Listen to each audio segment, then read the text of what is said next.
ಪ್ರಿಯ ವಿದ್ಯಾರ್ಥಿಗಳೇ, ಹೇಗಿದ್ದೀರಾ? ಚೆನ್ನಾಗಿ ಓದ್ಕೋಬೇಕು. ಈ ಸಮಯವನ್ನು ವೃಥಾ ಮಾಡ್ದೇ, ಅದನ್ನು ದುರುಪಯೋಗಪಡಿಸ್ಕೊಳ್ಳದೇನೆ ಚೆನ್ನಾಗಿ ನೀವು ಓದಿ ಒಳ್ಳೆಯ ವಿದ್ಯಾರ್ಥಿಗಳಾಗಿ. ನೋಡಿ, ನಾನು ಒಂದು ಅಭ್ಯಾಸ ಭಾಗವನ್ನು ನಾವು ಹಾಗಾಗಿ ಮಾಡ್ಕೊಂಡು ಹೋಗ್ತಾ ಇದ್ದೀವಿ. ಈಗ ಇನ್ನೊಂದು ಅತ್ಯಂತ ಪ್ರಮುಖವಾದಂತಹ ಪಾಠ, ಷೋಡಶಃ ಪಾಠ ತ್ಯಾಗಮೂರ್ತಿ ರಂತಿದೇವ. ಷೋಡಶ ಅಂದರೆ 16ನೇ ಪಾಠ. Please open the page number 95. ತ್ಯಾಗಮೂರ್ತಿ ರಂತಿದೇವ. ರಂತಿದೇವ ಎಂಬ ಒಬ್ಬ ರಾಜನಿದ್ದ. ಅವನು ತ್ಯಾಗಮೂರ್ತಿ ಅಂದರೆ ದಯಾಮಯಿ. ಯಾರಿಗೆ ಏನು ಕೇಳಿದರೂ ಕೂಡ ಇಲ್ಲ ಎನ್ನದೇ ಕೊಡ್ತಾ ಇದ್ದ.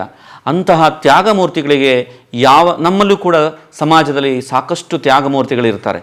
ಅಂಥವರಿಗೆ ಯಾವ ರೀತಿಯ ಕಷ್ಟಗಳು ಬರುತ್ತೆ ಅನ್ನೋದನ್ನು ಅತ್ಯಂತ ಸುಲಭವಾಗಿ, ಸುಂದರವಾಗಿ, ಸರಳವಾದಂತಹ ಒಂದು ವಾಕ್ಯದಲ್ಲಿ ಇಲ್ಲಿ ತೋರಿಸಿಕೊಟ್ಟಿದ್ದಾರೆ.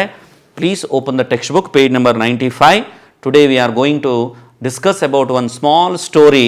It is called Tyagamurti Rantideva, a great sacrificer. Rantideva was a king, and these all sentences are in present tense, lat lakara. So very simple to understand. So observe that and understand the story. Shall we begin? Please open the textbook and follow. Prachina kale bharate Rantideva iti maharaja asit. ನಾನು ಅತ್ಯಂತ ಸುಲಭವಾಗಿ ಸಣ್ಣ ಸಣ್ಣ ವಾಕ್ಯಗಳನ್ನೇ ಓದ್ಕೊಂಡು ನಿಮಗೆ ಅರ್ಥ ಹೇಳ್ತಾ ಹೋಗ್ತೀನಿ. ಅದನ್ನು ಹಾಗೇ ನೀವು ಅದನ್ನು ಪಾಲಿಸಿ, ಅದನ್ನು ಹಿಂಬಾಲಿಸ್ಕೊಂಡು ನೀವು ಕೂಡ ಅರ್ಥ ಮಾಡಿಕೊಡಿ. A small sentence I will read and I will tell you the meaning in try to tell you in both English as well as in Kannada. You please follow that one and understand the story as well. ಪ್ರಾಚೀನ ಕಾಲೇ, ಪುರಾತನ ಕಾಲದಲ್ಲಿ, ಹಿಂದಿನ ಕಾಲದಲ್ಲಿ, ಭಾರತ ದೇಶದಲ್ಲಿ ರಂತಿದೇವ ಇತಿ, ರಂತಿದೇವ ಎಂಬಂತಹ ಮಹಾರಾಜ ಆಸೀತ್. There was a king in Bharata in ancient time name called Rantideva. Who was he? ದಾನ ಕಾರ್ಯೇಣ ಸಹ ದರಿದ್ರ ಭವತಿ. He is keep on doing the donations. whatever they ask, he used to give them without thinking. Being a mercy, being kind, he used to give everything whatever he has. So that is the nature of Rantideva. What he is telling? Dana karyena, because of doing the donations, saha daridraha bhavati, he has become poor and poor. And ದಾನ ಕಾರ್ಯಗಳನ್ನು ಮಾಡ್ತಾ ಅವನೇನಾದ? ದರಿದ್ರ ಅಂದರೆ ಬಡವನಾದ, ಬಡತನವನ್ನು ಅವನಿಗೆ ಆವರಿಸಿತು. ಬಹೂನಿ ದಿನಾನಿ ಯಾವತ್ತು ಭೋಜನಂ ಅಪಿ ನ ಪ್ರಾಪ್ನೋತಿ. ಅವನು ಎಷ್ಟು ಬಡವನಾದ ಅಂತಂದರೆ ಅನೇಕ ದಿನಗಳವರೆಗೆ ಅವನಿಗೆ ಅನ್ನ ಆಹಾರವು ಕೂಡ ಸಿಗದಂತಾಯಿತು. he could not get even food for even one time for many days because of the poverty. ಏಕಸ್ಮಿನ್ ದಿನೇ ರಂತಿದೇವಃ ಕಿಂಚಿತ್ ಅನ್ನಂ ಜಲಂ ಚ ಪ್ರಾಪ್ನೋತಿ. By luckily, after so many days later, through some sources, he got kinchit annam, little bit rice, means food, and jalam, to drink water he got. ತುಂಬ ದಿನಗಳ ನಂತರ ಅವನು ಏನು ಮಾಡ್ದ? ಏಕಸ್ಮಿನ್ ದಿನೇ, ಒಂದು ದಿನ ಅವನಿಗೆ ರಂತಿದೇವನಿಗೆ ಏನು ಸಿಕ್ತು? ಸ್ವಲ್ಪವೇ ಸ್ವಲ್ಪ ಆಹಾರ ಹಾಗೂ ಸ್ವಲ್ಪ ಕುಡಿಯೋದಕ್ಕೆ ನೀರು ಸಿಕ್ತಂತೆ. ಅವನೇನು ಮಾಡ್ದ? ತುಂಬ ಸಂತೋಷಗೊಂಡ. ತುಂಬ ದಿನಗಳ ನಂತರ ನನಗೆ ಅನ್ನ ಆಹಾರ ನೀರು ಸಿಗ್ತಾ ಇದೆ ಅಂತ. ಮಹಾರಾಜ ಸಂತೋಷೇಣ ಭೋಜನಂ ಖಾದಿತುಂ ಉಪವಿಶತಿ. ಮಹಾರಾಜ ಮೀನ್ಸ್ ಆ ರಂತಿದೇವೆಂಬ ಮಹಾರಾಜನು ಸಂತೋಷದಿಂದ ಆ ಊಟವನ್ನು ಮಾಡಲು ಅವನು ತೊಡಗಿಸಿಕೊಂಡ. ಊಟ ಇನ್ನೇನು ಮಾಡೋಣ ಅಂತ ಕೈ ಹಾಕ್ತಾ ಇದ್ದ. ಅಷ್ಟರಲ್ಲಿ ಏನಾಯಿತು ನೋಡಿ, the king Rantideva, after so many days later when he got a food, he became very happy and he was about to eat that food. What has happened? Tada ekaha atithihi tatra agacchati. Meanwhile, one guest will come to that place. ಒಬ್ಬ ಅತಿಥಿ ಅಂತಂದರೆ ನಮ್ಮ ಮನೆಗೆ ಬರತಕ್ಕಂತಹ ಅತಿಥಿಗಳು, ಬಂಧು ಬಾಂಧವರಾಗಿರ್ಬೋದು ಅಥವಾ ಅಪರಿಚಿತರಾಗಿರ್ಬೋದು. ನಮ್ಮ ಮನೆಗೆ ಅತಿಥಿಗಳು ಅಂತ ಬಂದಾಗ ಅವರನ್ನು ನಾವು ಗೌರವಿಸಬೇಕು. ಅದು ನಮ್ಮ ಸಂಸ್ಕೃತಿ ಹಾಗೂ ಸಂಪ್ರದಾಯ. ಆ ಅತಿಥಿ ಯಾರೋ ಒಬ್ಬನು ಅವನ ಮನೆಗೆ ಬರ್ತಾನೆ. ಅವನ ಹತ್ರ ಬಂದು ಏನಂತ ಕೇಳ್ತಾನೆ ನೋಡಿ. ಸಹ ರಂತಿದೇವಸ್ಯ ಸಮೀಪೆ ಭಿಕ್ಷಾಂ ಯಾಚತಿ. ಯಾಚತಿ means he request, he ask, he beg. What he beg? ಭಿಕ್ಷಾ, ಭಿಕ್ಷೆಯನ್ನು ಕೊಡಿ ಸ್ವಾಮಿ, ನಾನು ತುಂಬ ಹಸುವಿನಿಂದ ಬಳಲ್ತಾ ಇದ್ದೇನೆ, ನನಗೇನಾದರೂ ತಿನ್ನೋದಕ್ಕಿದ್ರೆ ಕೊಡಿ ಅಂತ ಆ ಅತಿಥಿ ಹೇಳ್ತಾನಂತೆ. The guest will ask, he request to give some food with Rantideva. For that, Rantideva by nature he is a great donor, so he can't say no, isn't it?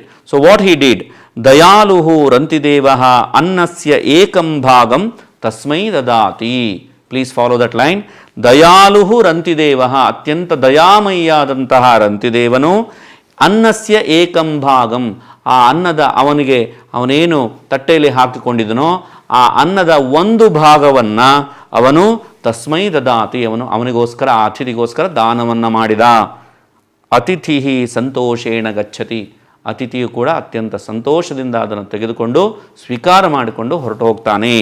The guest become very happy after getting the food from Rantideva. Next what happen? ಮಹಾರಾಜ ಪುನಃ ಭೋಜನಾರ್ಥಂ ಉಪವಿಶತಿ. Again he will sit for what? To eat the remaining half of the food. ಉಳಿದ ಅರ್ಧವನ್ನು ತಿನ್ನೋಣ ಅಂತ ಇನ್ನೇನು ಕುಳಿತುಕೊಂಡಿದ್ದಾನೆ. ಆ ಸಂದರ್ಭದಲ್ಲಿ ತದಾ ಅನ್ಯ ದರಿದ್ರ ತತ್ರ ಆಗಚ್ಚತಿ, ಇನ್ನೊಬ್ಬ ಬಡವನು ಅವನು ಮತ್ತೆ ಅದೇ ಪುನಃ ಆ ಮನೆಗೆ ಬರ್ತಾನೆ, ಅವನ ಹತ್ರ ಬರ್ತಾನೆ. One more poor person will come and ask, ಹೇ ಮಹಾರಾಜ, ಹೇ great man, give me some food. ತತಃ ಸಹ ಅಪಿ ಭಿಕ್ಷಾಂ ಯಾಚತಿ, ಆಗ ಆ ಬಡವನು ಕೂಡ ಭಿಕ್ಷಾಂ ಯಾಚತಿ ಅಂದರೆ ಭಿಕ್ಷೆಯನ್ನು ಕೇಳ್ತಾನೆ. ಅದಕ್ಕೆ ಕರುಣಾಲುಹು ಮಹಾರಾಜ ಪುನಃ ಅನ್ನಸ್ಯ ಏಕಂ ಭಾಗಂ ತಸ್ಮೈ ಯಚ್ಚತಿ. ನೋಡಿ, ಅದೇ ರಿಪೀಟ್ ಆಗಿದೆ, ಅದೇ ಶಬ್ದಗಳು, ಅದೇ ವರ್ಬ್, ಅದೇ ಕ್ರಿಯಾಪದ ಬರ್ತಾನೆ ಇರುತ್ತೆ. ಅರ್ಥ ಮಾಡ್ಕೊಳ್ಳಿ, ಸುಲಭವಾಗಿದೆ, ಸರಳವಾಗಿದೆ. ಆ ದಯಾಳುವಾದಂತಹ ಮಹಾರಾಜ ರಂತಿದೇವನು ಏನು ಮಾಡ್ತಾನೆ? ಪುನಃ ಅನ್ನಸ್ಯ ಏಕಂ ಭಾಗಂ, ಆ ಅರ್ಧದಲ್ಲಿ ಇನ್ನರ್ಧ ಭಾಗವನ್ನು ಈ ಬಡ ಭಿಕ್ಷುಕನಿಗೆ ದಾನ ಮಾಡ್ತಾನೆ. ದರಿದ್ರ ಆನಂದೇನ ಗಚ್ಚತಿ, ಆ ಬಡವನು ಆನಂದದಿಂದ ಹೊರಟು ಹೋಗ್ತಾನೆ. ಆನಂತರ ಏನಾಯಿತು? ರಂತಿದೇವ ಪುನಃ ಭೋಜನಾರ್ಥಂ ಉಪವಿಶತಿ.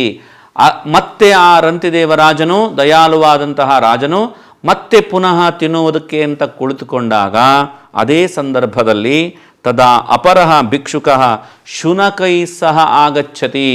ಇನ್ನೊಂದು ಭಿಕ್ಷುಕ ತನ್ನ ಹತ್ತಿರ ಇರುವಂಥ ಚಿಕ್ಕ ಒಂದು ನಾಯಿ ಮರಿಯನ್ನು ಕೂಡ ಜೊತೆಗೆ ಕರೆದುಕೊಂಡು ಬರ್ತಾನೆ. Hope my dear students you are following the story and each and every sentence also. Rantideva has donated already 2 times, 2 parts of his food. Now the left out part he was about to eat. Meanwhile, one more poor person will come with a small dog and he will ask the same thing with Rantideva. Saha api shunakartham bhiksham prarthayati. So he will ask this time for his dog. Then Kripaluhu, very kind hearted, ಅತ್ಯಂತ ಕರುಣಾಮಯಿಯಾದಂತಹ ರಂತಿದೇವ ಅವಶಿಷ್ಟಂ ಅನ್ನಂ ತಸ್ಮೈ ದದಾತಿ, ತನ್ನ ಉಳಿದ ಸಂಪೂರ್ಣ ಆ ಅನ್ನವನ್ನು, ಆಹಾರವನ್ನು ಆ ನಾಯಿಗೋಸ್ಕರ ಬಡವನಿಗೆ ಅವನು ದಾನ ಮಾಡ್ತಾನೆ. ಹೀಗೆ ಅತಿಥಿ ಹರ್ಷೇಣ ಗಚ್ಚತಿ, ಅತಿಥಿ ಏನೋ ಹರ್ಷದಿಂದ ಸಂತೋಷದಿಂದ ಹೊರಟೋಗ್ತಾನೆ. ಪಾಪ ರಂತಿದೇವನಿಗೆ ತುಂಬ ದಿನಗಳ ನಂತರ ಸಿಕ್ಕ ಆಹಾರವು ಕೂಡ ಆ ದಾನದ ರೂಪದಲ್ಲಿ ಕೊಡುವಂತಾಯಿತು. Rantideva has donated the remaining all food to that dog, to that poor beggar. Like that he lost everything now. The last line what he is telling, idani maharajasya sameepe kevalam jalam asti. Now only the water has left with a ಮಹಾರಾಜ ರಂತಿದೇವ. ಕೇವಲ ನೀರು ಮಾತ್ರ ಅವನ ಹತ್ರ ಉಳ್ಕೊಳ್ತು. ಅವಾಗ ಅವನೇನು ಮಾಡ್ತಾನೆ? ಸಹ ಜಲಂ ಪಿಬತಿ ಇತಿ ಚಿಂತಯತಿ, ಆ ನೀರನ್ನು ಕುಡಿಯೋಣ ಎಂಬುದಾಗಿ ತೆಗೆದು ಇನ್ನೇನು ಕುಡಿಬೇಕು ಅನ್ನೋಷ್ಟರಲ್ಲಿ ಮತ್ತೇನಾಯ್ತಂತೆ? ತದಾ ಅನ್ಯ ಯಾಚಕ ಆಗಚ್ಚತಿ, ಇನ್ನೊಬ್ಬ ಭಿಕ್ಷುಕನು ಬರ್ತಾನೆ. ಅವನು ಕೂಡ ಸಹ ಜಲಂ ದದಾತು ಇತಿ ಪ್ರಾರ್ಥಯತಿ. ನೋಡಿ, ದೇವರು ಹೇಗೆ ಪರೀಕ್ಷೆ ಮಾಡ್ತಾನೆ. ಅತ್ಯಂತ ಒಳ್ಳೆಯವರಿಗೆ ಹೆಚ್ಚು ಕಷ್ಟ ಕೊಡ್ತಾರೆ ಅಂತ ನೀವು ಕೇಳ್ತಾ ಇರ್ತೀರಲ್ವಾ ಮಕ್ಕಳೇ? ಅದೇ ರೀತಿಯಾಗಿ ನೋಡಿ, ಈ ದಯಾಳುವಾದಂಥ ಕರುಣಾರ್ದ್ರ ಹೃದಯನಾದಂತಹ ಈ ರಂತಿದೇವೆಂಬ ರಾಜನಿಗೆ ಅವನು ಎಷ್ಟು ದಾನ ಮಾಡಿದರೂ ಕೂಡ ಮತ್ತೆ ಮತ್ತೆ ಮತ್ತೆ ಮತ್ತೆ ಅವನನ್ನು ಪರೀಕ್ಷೆ ಮಾಡ್ತಾ ಇದ್ದಾರೆ. ಅವನು ಉಳಿದ ನೀರನ್ನು ಕೂಡ ಕುಡಿಬೇಕು ಅನ್ನುವ ಸಂದರ್ಭದಲ್ಲಿ ಒಬ್ಬ ಭಿಕ್ಷುಕನು ಬಂದು, ನನಗೆ ನೀರನ್ನು ಕೊಡಿ ಸ್ವಾಮಿ ಅಂತ ಕೇಳ್ತಾನೆ. ಆಗ ಕರುಣಾಸಾಗರ ಮಹಾರಾಜ ತಸ್ಮೈ ಜಲಂ ಯಚ್ಚತಿ. ಕರುಣಾಸಾಗರನಾದಂತಹ ದಯಾರ್ದ್ರ ಹೃದಯನಾದಂತಹ ಕರುಣಾಮೂರ್ತಿಯಾದಂತಹ ಆ ಮಹಾರಾಜ ರಂತಿದೇವನು ಆ ನೀರನ್ನು ಕೂಡ ಸಂಪೂರ್ಣವಾಗಿ ಅವನಿಗೆ ಕೊಟ್ಟು ಬಿಡ್ತಾನೆ. ಯಾಚಕ ಪ್ರಮೋದೇನ ತತಃ ಗಚ್ಚತಿ. ಆ ಭಿಕ್ಷುಕನು ಅತ್ಯಂತ ಆನಂದದಿಂದ ಅಲ್ಲಿಂದ ಹೊರಟೋಗ್ತಾನೆ. ಏವಂ ಮಹಾರಾಜ ಅನ್ಯೇಭ್ಯ ಸಂಪೂರ್ಣಂ ದಾನಂ ಕೃತ್ವ ತ್ಯಾಗಮೂರ್ತಿ ಇತಿ ಪ್ರಸಿದ್ಧ ಭವತಿ. ಹೀಗೆ ಈ ಮಹಾರಾಜ ರಂತಿದೇವನು ತನ್ನೆಲ್ಲ ದವಸ ಧಾನ್ಯಗಳು, ಆಸ್ತಿಯನ್ನು, ಸಂಪತ್ತನ್ನು ಹಾಗೂ ಉಳಿದ ಆಹಾರ ಪದಾರ್ಥ ನೀರನ್ನು ಕೂಡ ಬೇರೆಯವರಿಗೋಸ್ಕರ ದಾನ ಮಾಡಿ ಅತ್ಯಂತ ಶ್ರೇಷ್ಠ ತ್ಯಾಗಮೂರ್ತಿ ಎಂಬಂತಹ ಕೀರ್ತಿಯನ್ನು ಪಡಿತಾನೆ. ಮಕ್ಕಳೇ, ನಿಮಗೆ ಈ ಪಾಠದ ಇದು ಅತ್ಯಂತ ಸರಳವಾದಂತಹ ಒಂದು ಚಿಕ್ಕ ಕಥೆ. ಬಟ್ ಇದರಿಂದ ನಾವು ಕಲಿಯೋದೇನು, ಎಷ್ಟೇ ಕಷ್ಟ ಬಂದರೂ ಕೂಡ ತ್ಯಾಗ ಗುಣವನ್ನು ನಾವು ಯಾವತ್ತೂ ದೂರ ಮಾಡಿಕೊಳ್ಬಾರ್ದು. ತ್ಯಾಗ ಗುಣ ಅತ್ಯಂತ ಶ್ರೇಷ್ಠ ಗುಣ. ಈಗ ಇದರ ಪ್ರಶ್ನೋತ್ತರಗಳನ್ನು ನಾವು ನೋಡೋಣ. The exercise part let us see. ತುಂಬ ಸರಳವಾಗಿದೆ. ನೀವು ಹಾಗೆ ನಾನು ಉತ್ತರವನ್ನು ಪ್ರಶ್ನೆಯ ಅರ್ಥವನ್ನು ಹಾಗೂ ಉತ್ತರವನ್ನು ಹೇಳ್ತಾ ಹೋಗ್ತೀನಿ. ತುಂಬ ಮುಖ್ಯವಾದದ್ದೇನು ಅಂತಂದರೆ, you have to understand the question meaning, then only you can write the answer. So my dear students, please remember the question meaning. ಏಕವಾಕ್ಯೇನ ಉತ್ತರಂ ಲಿಖತ. Write the answer in one sentence. Rantideva ಕುತ್ರ ಮಹಾರಾಜ ಆಸೀತ್. Where he was a king. Rantideva belongs to which place? Where he was a king. ರಂತಿದೇವನು ಎಲ್ಲಿ ರಾಜನಾಗಿದ್ದ? ಪುರಾತನ ಕಾಲೇ, ಅದನ್ನು ಪ್ರಾಚೀನ ಕಾಲೇ, ಭಾರತೇ ಸಹ ಮಹಾರಾಜ ಆಸೀತ್. ಇಷ್ಟು ಬರೀರಿ. ರಂತಿದೇವ ಪ್ರಾಚೀನ ಕಾಲೇ ಭಾರತೆ ಮಹಾರಾಜ ಆಸೀತ್. ಸೆಕೆಂಡ್ ಕ್ವಶನ್, ಕಹ ಸಂತೋಷೇಣ ಗಚ್ಚತಿ. Who has become very happy? The beginning word they have given, one atithi, one guest has come, no, after getting the half of the food which has donated by the Rantideva, he become very happy. So that word you have to write. Atithihi santoshena gacchati. Kaha jalam prarthayati. Bhikshukaha jalam prarthayati. The beggar will ask the water. Bhikshukaha jalam prarthayati. Rantidevaha kim kim prapnoti. After so many days later, Rantidevaha, what and all he got? ರಂತಿದೇವನಿಗೆ ತುಂಬ ದಿನಗಳ ನಂತರ ಏನೇನು ಸಿಕ್ತು? ಜಲಂ ಅನ್ನಂಚ ಪ್ರಾಪ್ನೋತಿ. ನೀವು ಈ ರೀತಿ ಬರೀರಿ. ರಂತಿದೇವ ಜಲಂ ಅನ್ನಂಚ ಪ್ರಾಪ್ನೋತಿ. ತ್ಯಾಗಮೂರ್ತಿ ಇತಿ ಕಹ ಪ್ರಸಿದ್ಧ. Who has become famous as a ತ್ಯಾಗಮೂರ್ತಿ? Obviously the lesson heading only it is there. ತ್ಯಾಗಮೂರ್ತಿ Rantideva. So you have to write ತ್ಯಾಗಮೂರ್ತಿ ಇತಿ ರಂತಿದೇವ ಪ್ರಸಿದ್ಧ. Let us go to the second mean. ಕ್ರಿಯಾಪದಂ ಸಮೀಚೀನಂ ಚಿತ್ವಾ ಲಿಖತ. fill in the blank. You have to choose the correct appropriate verb and we have to fill the blank. I will also help you to how to understand. ಮಕ್ಕಳೇ, ಮುಂದಿನದು ಆ ಕ್ರಿಯಾಪದವನ್ನು, ಸೂಕ್ತ ಕ್ರಿಯಾಪದವನ್ನು ಆರಿಸಿ ಅದನ್ನು ಆ fill in the blanks, ಆ ಬಿಟ್ಟ ಸ್ಥಳದಲ್ಲಿ ಬರೆಯಬೇಕು. ಮೊದಲನೇದು, ಮಹಾರಾಜ ಭೋಜನಂ ನ ಪ್ರಾಪ್ನೋತಿ. ಮಹಾರಾಜ ಭೋಜನಂ ನ ಪ್ರಾಪ್ನೋತಿ. ಮಹಾರಾಜನು ಭೋಜನವನ್ನು ಮಾಡುವುದಿಲ್ಲ. ಅತಿಥಿ ಹರ್ಷೇಣ ಗಚ್ಚತಿ. ಅತಿಥಿಯು ಅತ್ಯಂತ ಆನಂದದಿಂದ, ಹರ್ಷದಿಂದ ಅಂದರೆ ಹರ್ಷೇಣ ಮೀನ್ಸ್ ಆನಂದದಿಂದ, ಗಚ್ಚತಿ ಹೊರಟು ಹೋಗ್ತಾನೆ ಅನ್ನವನ್ನು ಪಡೆದ ನಂತರ. ದರಿದ್ರ ಭಿಕ್ಷಾಂ ಯಾಚತಿ. ದರಿದ್ರ ಅಂದರೆ ಬಡವನು ಭಿಕ್ಷೆಯನ್ನು, ಯಾಚತಿ ಅಂದರೆ ಕೇಳ್ತಾನೆ. ಭಿಕ್ಷುಕ ಶುನಕೈ ಸಹ ಆಗಚ್ಚತಿ. ಭಿಕ್ಷುಕನು, ಶುನಕ means baby dog. So with that pet, with that he is coming. ಆಗಚ್ಚತಿ. ರಂತಿದೇವ ದಾನಂ ಕರೋತಿ. ರಂತಿದೇವ ದಾನಂ ಕರೋತಿ. ಮೊದಲನೆಯದು ಮಹಾರಾಜ ಭೋಜನಂ ಪ್ರಾಪ್ನೋತಿ. ಕೊನೆಯದು ರಂತಿದೇವ ದಾನಂ ಕರೋತಿ. Let us move to the next one. ಮುಂದಿನದು ಸಮೀಚೀನ ಕ್ರಿಯಾರೂಪಾಣಿ ಲಿಖತ ಅಂತ ಕೊಟ್ಟಿದ್ದಾರೆ.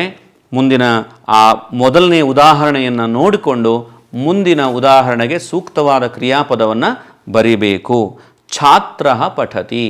ಛಾತ್ರ ಇದು ಪ್ರಥಮ ಪುರುಷ ಏಕವಚನ, ಹಾಗಾಗಿ ಪಠತಿ ಎಂಬ ಕ್ರಿಯಾಪದವು ಕೂಡ ಪ್ರಥಮ ಪುರುಷ ಏಕವಚನದಲ್ಲಿ ಇರುವುದನ್ನೇ ಬರೆಯಬೇಕು.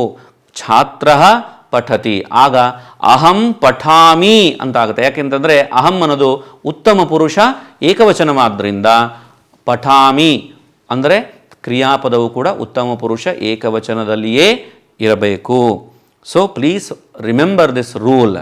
When the verb you are writing third person singular means subject should also match it. Subject is in third person singular, verb should match the subject. So ashvaha dhavati, second example you see, ashvaha dhavati, tvam dhavasi, second person singular, tvam dhavasi. Vayam nayamaha, vayam first person plural, vayam nayamaha, phala balakaha ನಯಂತಿ, ಬಾಲಕಾಹ ನಯಂತಿ ಪ್ರಥಮ ಪುರುಷ ಬಹುವಚನ. And ಪುಸ್ತಕಂ ಪತತಿ, ಪುಸ್ತಕಂ ಪತತಿ singular ಏಕವಚನ. ಫಲಾನಿ ಪತಂತಿ, ಫಲಾನಿ ಪತಂತಿ. ಅಹಂ ಖಾದಾಮಿ, ಅಹಂ ಖಾದಾಮಿ. ಗಜಃ ಖಾದತಿ, ಗಜಃ ಖಾದತಿ third person singular. So ಇದು ಅರ್ಥ ಆಯ್ತಲ್ವಾ? ಇನ್ನು ಕೊನೆಯ ಪ್ರಶ್ನೆ ಉತ್ತರಂ ಲಿಖತ, ಇದನ್ನು ನೋಡೋಣ. ಇಲ್ಲಿ ಆ ಬ್ರ್ಯಾಕೆಟಲ್ಲಿ ನಮಗೆ ಸರಿಯಾದ 3 ಶಬ್ದಗಳನ್ನು ಕೊಟ್ಟಿದ್ದಾರೆ, ಅದರಲ್ಲಿ ಸರಿಯಾದದನ್ನು ಆರಿಸಿ ನಾವು ಬರಿಬೇಕು. ಬಾಲಕೌ ವನಂ ಗಚ್ಚತಃ, ಬಾಲಕೌ ಇಬ್ಬರು ಇರೋದರಿಂದ ಪ್ರಥಮ ಪುರುಷ ದ್ವಿವಚನವಾದ್ದರಿಂದ ಆ ಕ್ರಿಯಾಪದವು ಕೂಡ ಪ್ರಥಮ ಪುರುಷ ದ್ವಿವಚನ ಕ್ರಿಯಾಪದವನ್ನೇ ಬರಿಬೇಕು. ಬಾಲಕೌ ಗಚ್ಚತಃ. ಪುರತಃ ಭಲ್ಲೂಕಃ ಆಗಚ್ಚತಿ, ಭಲ್ಲೂಕಃ ಸಿಂಗುಲರ್ ಇರೋದ್ರಿಂದ ಇದು ಅಂದರೆ ಏಕವಚನದಲ್ಲಿರೋದ್ರಿಂದ ಆಗಚ್ಚತಿ ಯು ಹ್ಯಾವ್ ಟು ರೈಟ್. ಏಕಃ ಬಾಲಕಃ ವೃಕ್ಷಂ ಆರೋಹತಿ, ಏಕಃ ಬಾಲಕಃ ವೃಕ್ಷಂ ಆರೋಹತಿ. ಓಕೆ. ಅನ್ಯಃ ಮೃತಃ ಇವ ಶಯನಂ ಕರೋತಿ, ಅನ್ಯಃ ಮೃತಃ ಇವ ಶಯನಂ ಕರೋತಿ. Like that you have. ಭಲ್ಲೂಕಃ ತಂ ತ್ಯಕ್ತ್ವಾ ಗಚ್ಚತಿ, ಭಲ್ಲೂಕಃ ತಂ ತ್ಯಕ್ತ್ವಾ ಗಚ್ಚತಿ.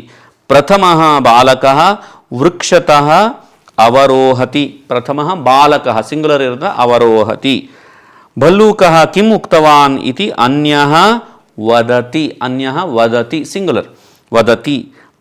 ಕಷ್ಟಕಾಲೇ ಯಃ ಸಹಾಯಂ ನ ಕರೋತಿ, ಯಃ ಯಃ ನ ಕರೋತಿ ಸಹ ಮಿತ್ರಃ ನ ಇತಿ ವದತಿ. ಅರ್ಥವಾಯ್ತಲ್ಲ ಮಕ್ಕಳೇ? ಇದೆಲ್ಲವೂ ಕೂಡ ಅಭ್ಯಾಸ ಭಾಗದಲ್ಲಿ ಬರ್ತಕ್ಕಂಥದ್ದು. ಇನ್ನು ನಿಮಗೆ ಕೆಲವು ಅಭ್ಯಾಸವನ್ನು ಮಾಡುವುದಕ್ಕೆ ಆ ಪುಸ್ತಕದಲ್ಲಿ ಕೆಲವೊಂದಷ್ಟು ಕೊಟ್ಟಿದ್ದಾರೆ. ಆ 98 page number 98 if U C there are some exercise part they have given. You have to write there as it is. There is a one table they have given.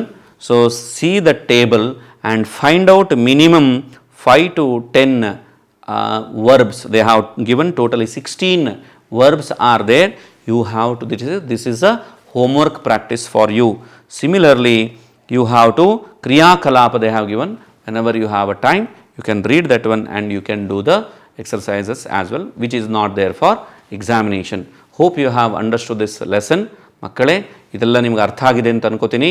ದಯವಿಟ್ಟು ಶ್ರದ್ಧೆಯಿಂದ ಈ ಎಲ್ಲವನ್ನು ಕೂಡ ಅಭ್ಯಾಸ ಮಾಡಿ ಹೆಚ್ಚಿನ ಅಂಕವನ್ನು ಗಳಿಸಿ ಈ ವಿರಾಮ ಕಾಲವನ್ನು, ಈ ಕಾಲವನ್ನು ನಿಮಗೆ ತರಗತಿಗಳು ನಡೀತಾ ಇಲ್ಲ ಎಂಬ ಒಂದು ಚಿಂತೆಯನ್ನು ಬಿಟ್ಟು ಈ ವಿಡಿಯೋವನ್ನು ಮತ್ತೆ ಮತ್ತೆ ನೀವು ನೋಡಿ ನಿಮಗೆ ಅರ್ಥ ಆಗದೇ ಇದ್ದರೆ ಮತ್ತೆ ಇದನ್ನು ಪುನರಾವರ್ತನೆ ಮಾಡ್ಕೊಳ್ಳಿ, ಅಭ್ಯಾಸವನ್ನು ಚೆನ್ನಾಗಿ ಮಾಡಿ. ಮತ್ತೊಂದು ಪಾಠದ ಜೊತೆಗೆ ಮತ್ತೆ ಭೇಟಿಯಾಗೋಣ. ನಮಸ್ಕಾರ.